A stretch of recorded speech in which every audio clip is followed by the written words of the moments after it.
নমস্কার, আমি সন্দীপা। শুরু করছি উত্তরের সংবাদ। শুরুতেই দেখে নেব আজকের বিশেষ সংবাদ। চিকিৎসার গাফিলতির ফলে রোগীর মৃত্যু, চাঞ্চল্য জলপাইগুড়ি সুপার স্পেশালিটি হাসপাতাল চত্বরে। ঘটনাস্থলে মেডিকেল কলেজ, পুলিশ ফাঁড়ি ও কোতোয়ালি থানার পুলিশ। পূর্ণ তদন্তের দাবি মৃতের পরিবারের। ভরা শ্রাবণে হচ্ছে না বৃষ্টি, তাপমাত্রার পারদ বাড়ছে দিন দিন, ফলে ক্ষতিগ্রস্ত হচ্ছে কৃষকেরা, অতিষ্ঠ হয়ে উঠছে সাধারণ মানুষ। তাই শহর ছেড়ে শীতলতার স্পর্শ পেতে পাহাড়ে ছুটছে পর্যটকেরা।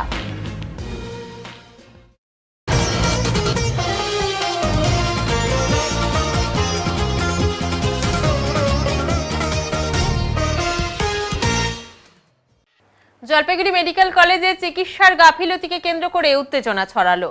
এক রোগীর মৃত্যুকে ঘিরে বুধবার গভীর রাতে তীব্র উত্তেজনা সৃষ্টি হয় হাসপাতাল চত্বরে। পরিস্থিতি নিয়ন্ত্রণে আনতে মেডিকেল কলেজ, পুলিশ ফাঁড়ি ও কোতোয়ালি থানার পুলিশ হস্তক্ষেপ করে। মৃত রোগীর নাম নান্টু দে সরকার। তিনি জলপাইগুড়ি শহরের পবিত্রনগর কলোনির বাসিন্দা এবং পেশায় দিনমজুর ছিলেন। পরিবার সূত্রে জানা গেছে, গতকাল সন্ধ্যায় নান্টু দে সরকার পায়ে ব্যথা নিয়ে জলপাইগুড়ি সুপার স্পেশালিটি হাসপাতালে ভর্তি হন। কর্তব্যরত চিকিৎসক তাকে হাসপাতালে 5 তলার সার্জিক্যাল ওয়ার্ডে ভর্তি করেন।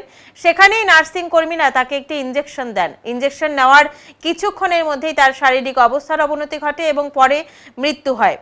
পরিবারের অভিযোগ, রোগীর শারীরিক অবস্থার ভিত্তিতে তাকে 4 তলার মেডিসিন ওয়ার্ডে ভর্তি করা উচিত ছিল। তারা জানান, হাসপাতালের ইমার্জেন্সি বিভাগের চিকিৎসক যেখানেই ভর্তি করার নির্দেশ দেন সেখানেই রোগীকে ভর্তি করা হয়। এই ঘটনার পরপরই উত্তেজনা ছড়ায় হাসপাতাল চত্বরে। পরিস্থিতি সামাল দিতে ঘটনাস্থলে আসে মেডিকেল কলেজ, পুলিশ ফাঁড়ি ও কোতোয়ালি থানার পুলিশ। দীর্ঘক্ষণ পর পরিস্থিতি নিয়ন্ত্রণে আসে। মৃতের পরিবার দুটি পৃথক অভিযোগ দায়ের করেছে, একটি কোতোয়ালি থানায় এবং অন্যটি মেডিকেল কলেজ কর্তৃপক্ষের কাছে। তাদের দাবি, চিকিৎসার গাফিলতির পূর্ণ তদন্ত হোক এবং উত্তরবঙ্গ মেডিকেল কলেজে ম্যাজিস্ট্রেটের উপস্থিতিতে মৃতদেহের ময়না তদন্ত করা হোক। স্থানীয় বাসিন্দাদেরও অভিযোগ, মেডিকেল কলেজে সিনিয়র চিকিৎসকদের উপস্থিতি সুনিশ্চিত করা হয় না। প্রায়শই দেখা যায় পুরো ব্যবস্থাপনা চলছে কেবলমাত্র জুনিয়র ডাক্তারদের উপর নির্ভর করে। এই বিষয়ে মেডিকেল কলেজের এমএসভিপি কল্যাণ খা বলেন, রোগীকে জ্বর ও অন্যান্য সমস্যা নিয়ে ভর্তি করা হয়েছিল। তার পালস ও রক্তচাপের সমস্যা ছিল। ডাক্তাররা যথাসাধ্য চেষ্টা করেছিলেন, কিন্তু দুর্ভাগ্যজনকভাবে তাকে বাঁচানো যায়নি। আমরা পরিবারের অভিযোগ পেয়েছি এবং তদন্ত শুরু হয়েছে। আমার নাম নদয় দে সরকার। কি হয়েছিল বাবার পা ব্যথা হয়েছিল, তো তারপর আমরা রাতের বেলা হসপিটালে নিয়ে আসা হয়। তো এখানকার সবাই দেখছে যে আমি হাঁটা নিয়ে গেছি। তো ওখান থেকে প্রেসক্রিপশন দিল যে উপরে নিয়ে যাও, 5 তলায় নিয়ে যাওয়ার পরে ওখানকার একটা মেল ওয়ার্ড বয় তোমার একটা ইঞ্জেকশন দিচ্ছিল, ঠিক আছে। ওই ইঞ্জেকশন দেওয়ার পরে পাটা হয়ে যায় আমার বাবার অবশ, ঠিক আছে। তারপর আমি আমার মাকে জানাই যে মা, তুমি জিনিসপত্র নিয়ে আসো, যখন ভর্তি করতে লাগবে। তার কিছুক্ষণ পরেই দেখি মা বলতেছে, মা আসলো, মা আসার পরে উপরে গেল। আমি তখন নিচে আসলাম বেড ম্যানেজ করতে, আমার বেড লাগবে। তো মা উপরে যায় আমাকে ফোন করলো যে বাবা, তোর বাবা গা তলে শক্ত হয়ে গেছে, জিভ ভারী হয়ে গেছে, কথা বলতে ঠিকঠাক পারতেছে না। তারপর আমি উপরে ধমধম গেলাম। তো আমি যাই যে ওখানকার যে হেড নার্স হয়, ওই হেড নার্সকে বলা হলো। হেড নার্স তখন কোনো কিছু করলো না। তার কিছুক্ষণ পর যখন কথা বলার একদম বন্ধ হলো, তখন বলার পর তার কিছুক্ষণ, মনে করো 1-1.5 ঘন্টা পর ডাক্তারবাবু আসলো।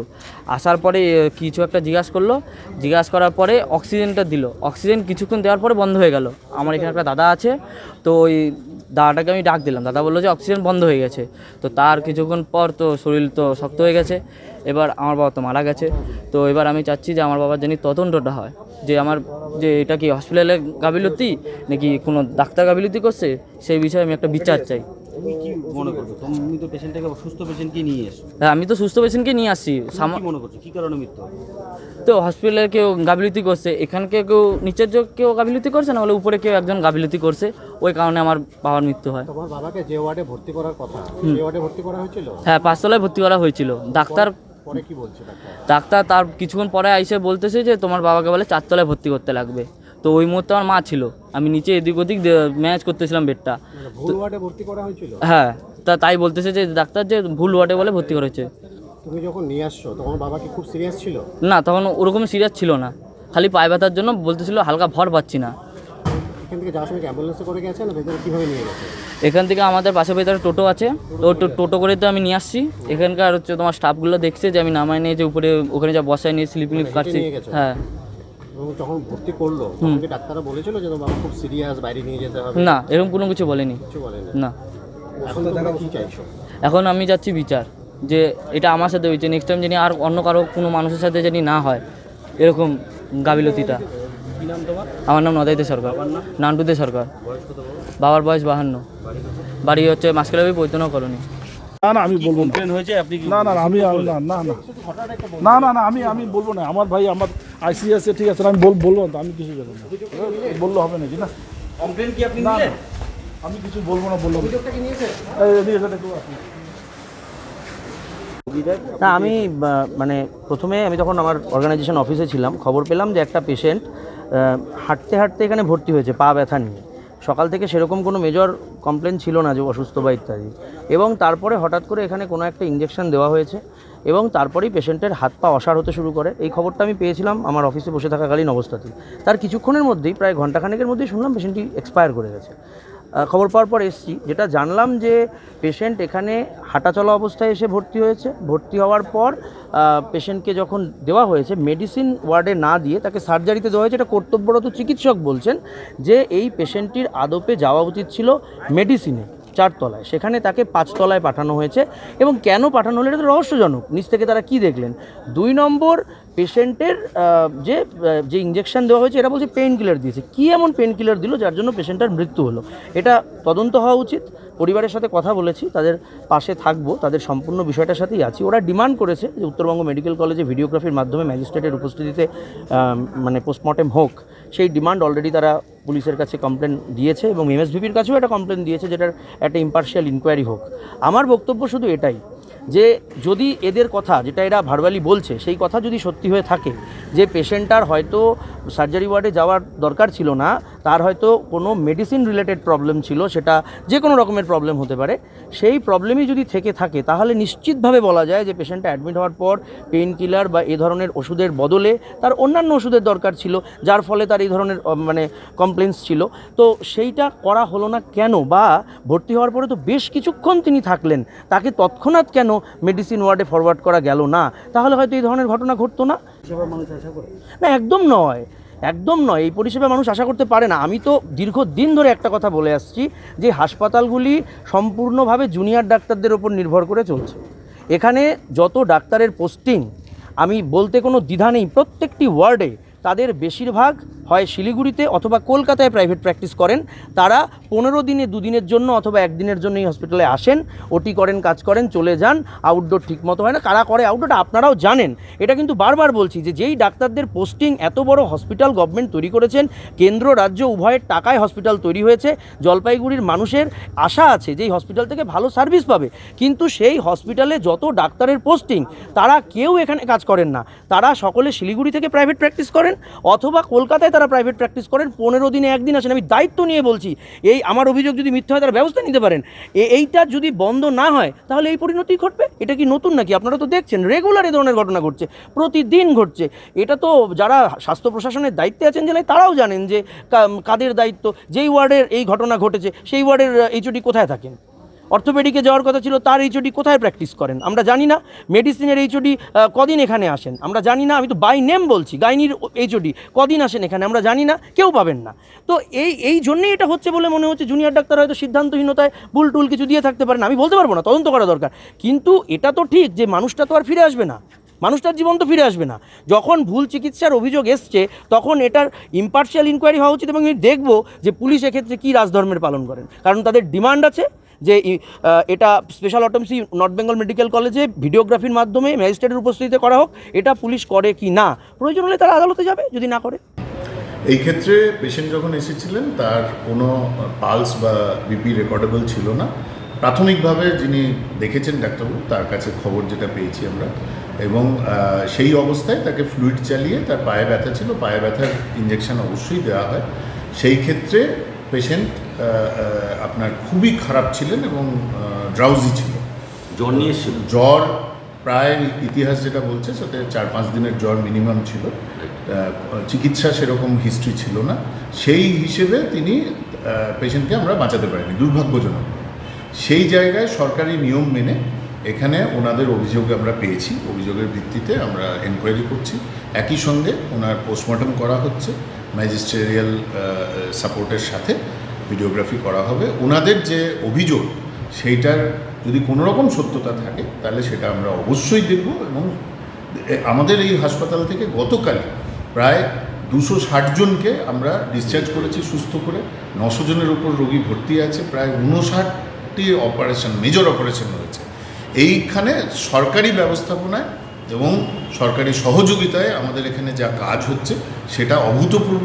জলপাইগুড়ি মেডিকেল কলেজ হিসেবে আমরা গর্বিত, এবং আমাদের যে ডাক্তারবাবুরা দেখেছেন তারা যথেষ্ট কেয়ার দিয়ে দেখেছেন, এইটুকু আমি বলতে পারি। নেগলিজেন্সি ছিল, এখন চারিদিকে জ্বর হচ্ছে, ডেঙ্গি হচ্ছে, এইটা আমি সবার জন্য বলবো, শুধু এই ক্ষেত্রে নয়, যে কোনো রকম জ্বর যদি হয় আপনারা তাকে পেশেন্টকে অতি অবশ্যই স্বাস্থ্য পরিকাঠামোর মধ্যে নিয়ে আসুন। যে কোনো স্বাস্থ্যকর্মী, যারা সরকারি স্বাস্থ্যকর্মী, তাদের সঙ্গে যোগাযোগ করুন। আমাদের ফিল্ডে রয়েছেন, আমাদের হাসপাতালগুলো রয়েছে, এইটা দয়া করে করুন, কারণ এই মুহূর্তে এটা খুব জরুরি। বিপুল পরিমাণ গাঁজা সহ 2 জনকে আটক করল শিলিগুড়ি মেট্রোপলিটন পুলিশের প্রধাননগর থানার পুলিশ। বুধবার রাতে শিলিগুড়ির 10 নম্বর জাতীয় সড়কে নাকা তল্লাশি চালিয়ে প্রায় 20 কিলো গাঁজা উদ্ধার করে প্রধাননগর থানার পুলিশ। এই গাঁজা পাচারের ঘটনায় কোচবিহারের বাসিন্দা প্রসেনজিৎ বর্মন ও সমীর রায় নামে 2 যুবককে গ্রেপ্তার করে পুলিশ। গোপন সূত্রে প্রধাননগর থানার পুলিশ জানতে পারে, কোচবিহার থেকে শিলিগুড়িতে একটি 4 চাকার গাড়িতে নিয়ে আসা হচ্ছে বিপুল পরিমাণ গাঁজা। নির্দিষ্ট নাম্বারের গাড়িটি শিলিগুড়ি স্টেট গেস্ট হাউসের কাছে মহানন্দা সেতুর কাছে আসতেই আটক করা হয়। গাড়িটিতে তল্লাশি চালিয়ে গাড়ির বনেটের মধ্যে লুকিয়ে রাখা 10 কেজি করে 2টি প্যাকেট উদ্ধার করে। ধৃতদের জেরা করে পুলিশ জানতে পারে, ওই 2 যুবক কোচবিহার থেকে শিলিগুড়িতে বিক্রির উদ্দেশ্যে নিয়ে আসছিল গাঁজা। এখানেই হাত বদলের কথা ছিল তাদের। উদ্ধার হওয়া গাঁজার আনুমানিক বাজার মূল্য কয়েক লক্ষাধিক টাকা।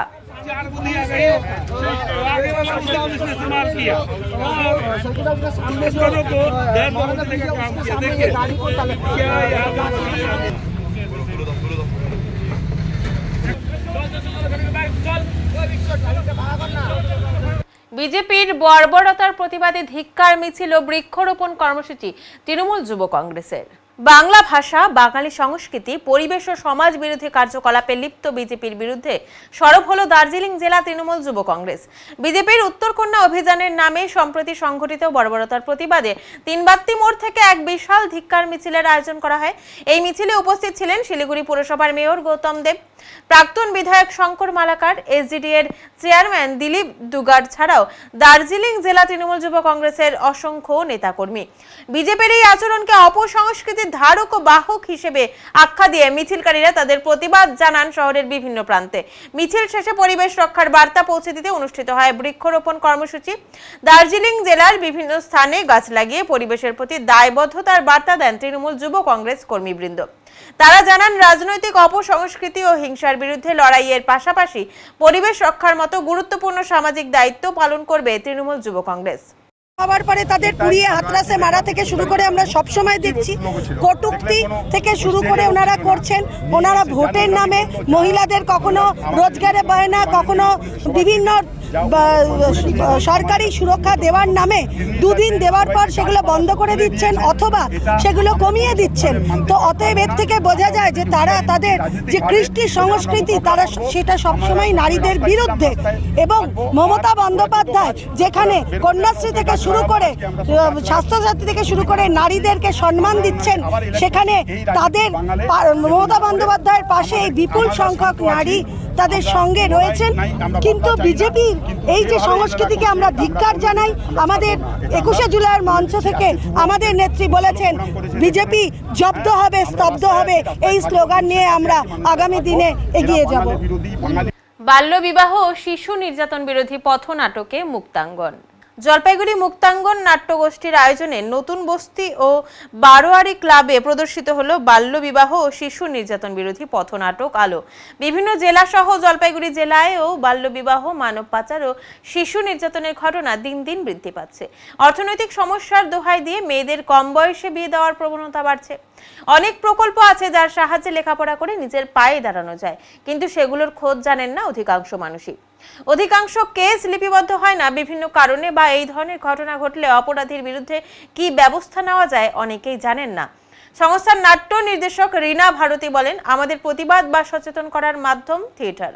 আমরা সারা বছরই বিভিন্ন বিষয় নিয়ে সরকারি বেসরকারি সংস্থার আমন্ত্রণে ও নিজস্ব উদ্যোগে পথে নামি। আজ এই দুই অঞ্চলে নাটক করতে এসেও মানুষের মধ্যে স্বতঃস্ফূর্ত সাড়া পেয়েছি। মানুষ সচেতন হয়ে এই কাজগুলো থেকে বিরত থাকুক, এটাই আমরা চাই। বাড়িতে গঙ্গা জলে স্নান করবো, আপনার কথা শুনে যে পাপ করতে আমি যাচ্ছিলাম, যাবেন না, আপনি চলে গেলে আমার মেয়েটা লগ্নভ্রষ্ট হবে। আরে ভুল মশাই, কিসের লগ্নভ্রষ্টা? যে মেয়ের এখনো বিয়ের বয়স হয়নি তার আবার কিসের বিয়ে?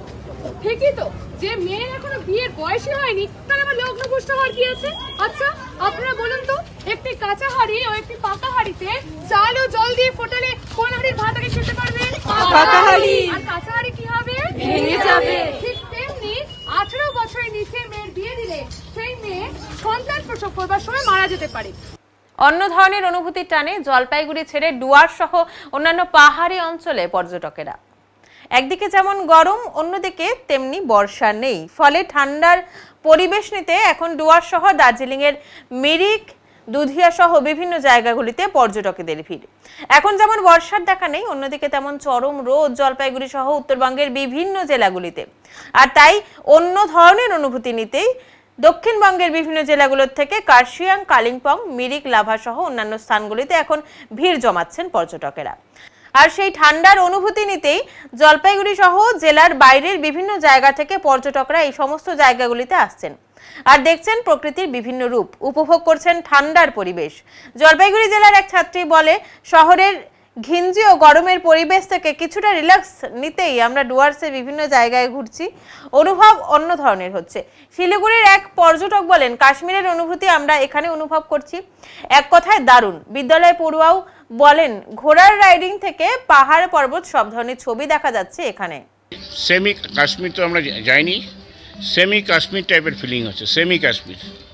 ঠিক আছে, এটা অ্যাকচুয়ালি খুবই প্লেজেন্ট ওয়েদার এবং চিল ওয়েদার। আমরা কাশ্মীরে, যেহেতু কাশ্মীরে আমি জানি না কি আছে, কিন্তু এরা মানে কাশ্মীর টাইপেরই একটা ফিলিং হচ্ছে, কিন্তু কাশ্মীর না এটা।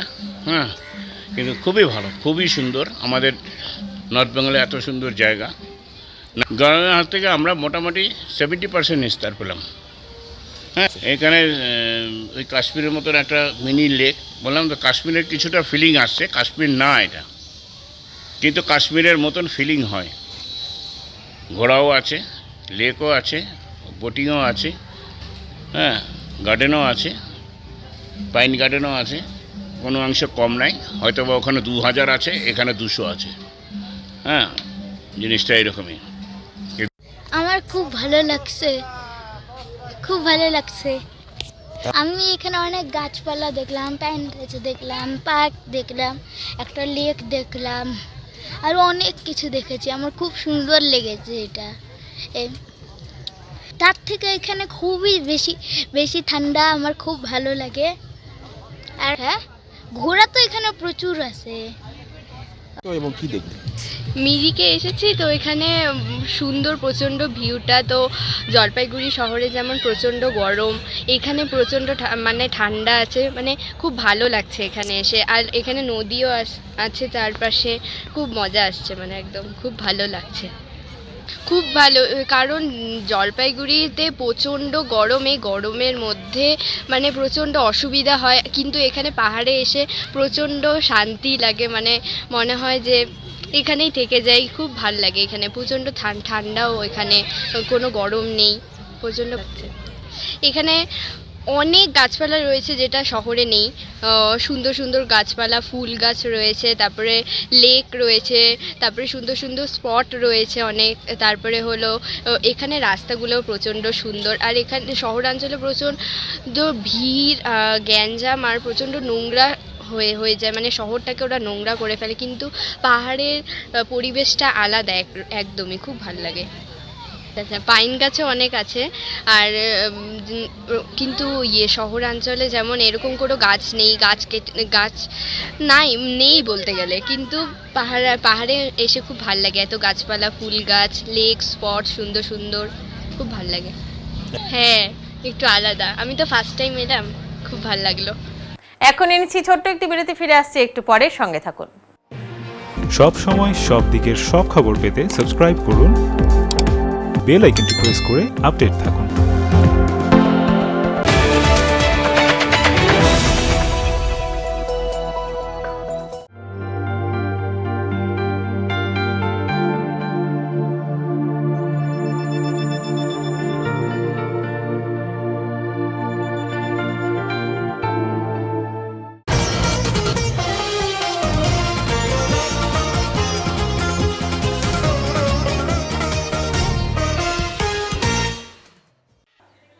ডামডিম বাজারে একটি স্কুল বাস নিয়ন্ত্রণ হারিয়ে ধাক্কা মারল বিদ্যুৎ খুঁটিতে। অল্পের জন্য প্রাণে রক্ষা পেল ছাত্রছাত্রীরা। বৃহস্পতিবার বিকেলে মালব্লকের ডামডিম বাজার সংলগ্ন এলাকায় এক চাঞ্চল্যকর ঘটনা ঘটে। কুমলাই চা বাগানে ছাত্রছাত্রীদের বহনকারী একটি স্কুল বাস হঠাৎ নিয়ন্ত্রণ হারিয়ে ধাক্কা মারে রাস্তার পাশে থাকা একটি বিদ্যুৎ খুঁটিতে। স্কুল ছুটির পর বাসটি মালবাজার থেকে কুমলাই চা বাগানের দিকে আসছিল। প্রত্যক্ষদর্শীরা জানিয়েছেন ঘটনার সময় বাসটি বেশ গতিতে চলছিল। সৌভাগ্যবশত বাসে থাকা ছাত্রছাত্রীদের কেউ আহত হয়নি। বাসটি প্রতিদিন কুমলাই চা বাগান থেকে মালবাজারের স্কুলে ছাত্রছাত্রীদের আনা নেওয়া করে থাকে। এই ঘটনার পর অভিভাবক ও স্থানীয় বাসিন্দাদের মধ্যে তীব্র অসন্তোষ দেখা দিয়েছে।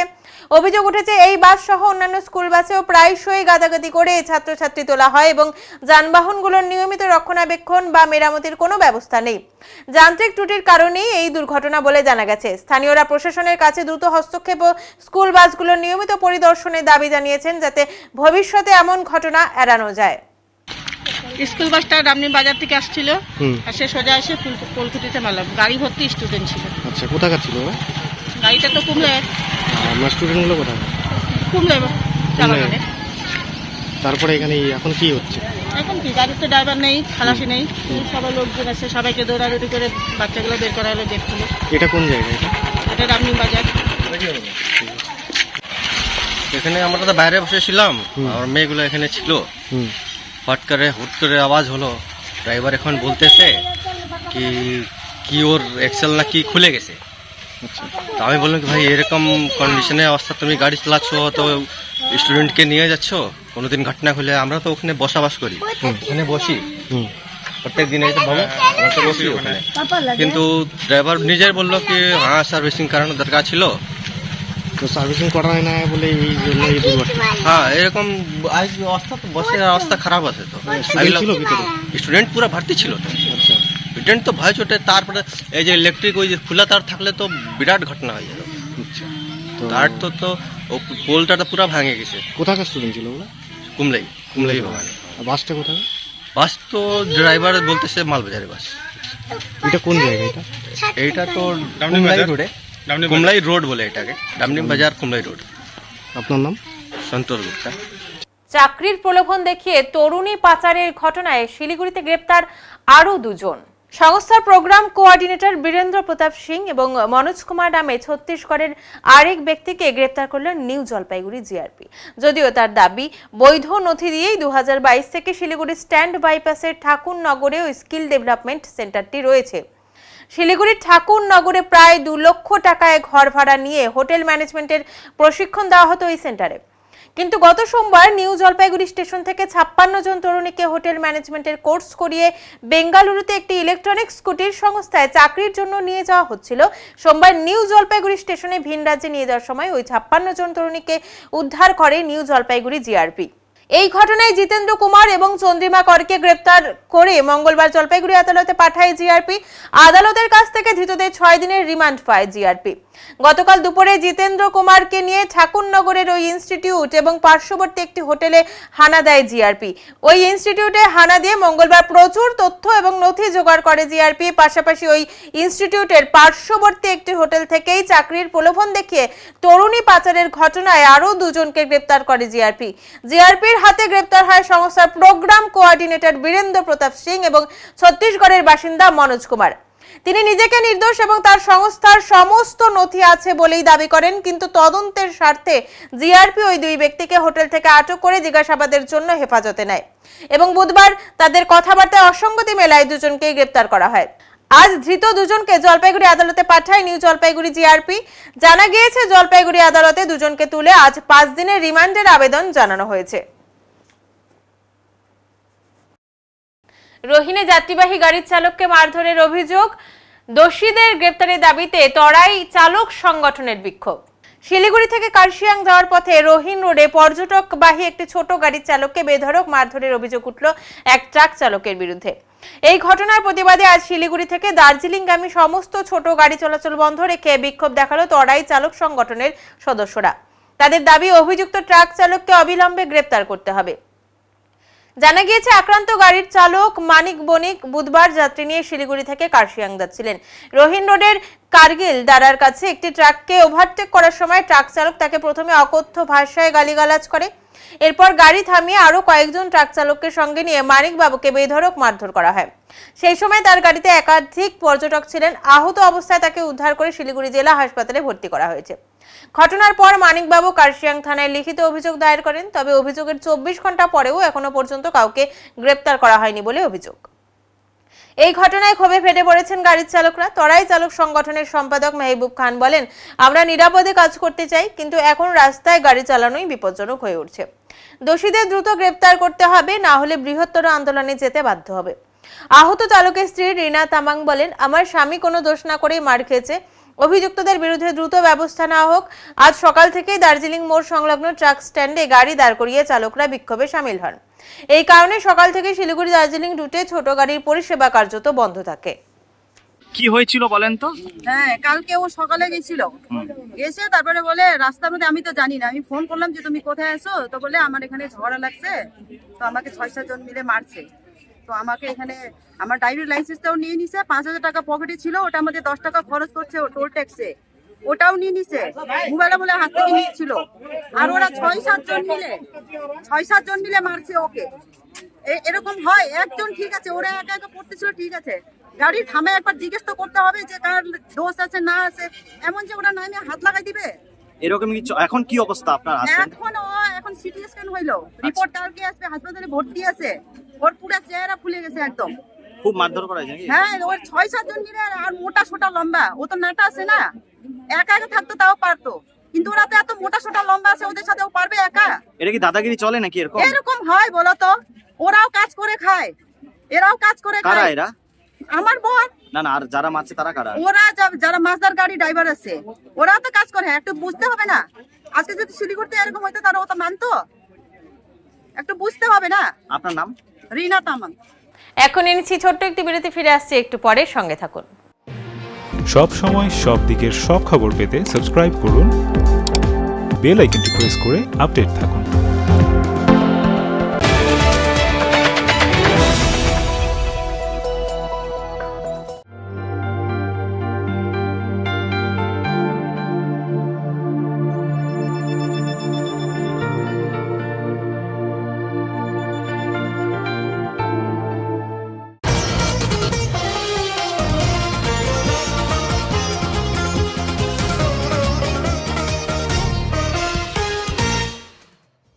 রাতের অন্ধকারে এক জঙ্গল থেকে রাস্তা পারাপার করে অন্য জঙ্গলের দিকে যাচ্ছে এক বিরাট অজগর।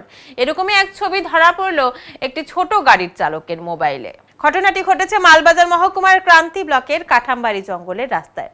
বুধবার রাত 10টা নাগাদ ওদলাবাড়ির দিক থেকে একটি 4 চাকার ছোট গাড়ি ক্রান্তি যাবার সময় কাঠামবাড়ি জঙ্গলের রাজ্য সড়কে এই অজগরটিকে দেখতে পায় গাড়ির চালক। খুব ধীর গতিতে রাস্তা পারাপার করছিল সাপটি। রাস্তার উপর এত বড় অজগর দেখে গাড়ি চলাচল কিছুক্ষণের জন্য বন্ধ হয়ে যায়। অজগরটি রাস্তা পার হয়ে জঙ্গলে চলে গেলে আবার গাড়ি চলাচল স্বাভাবিক হয়। এখন আবহাওয়া সংবাদ।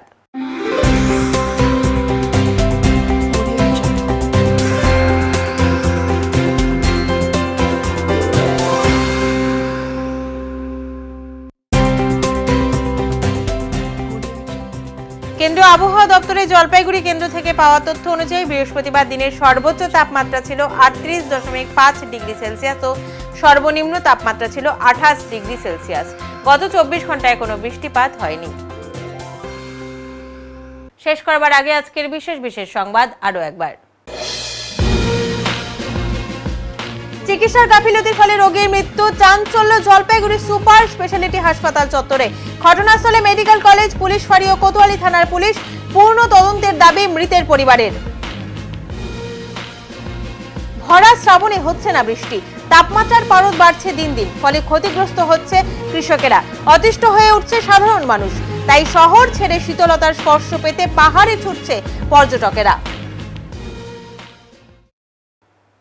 উত্তরের মন পরিবেশিত উত্তরের সংবাদ এখনকার মতো এ পর্যন্তই। নমস্কার।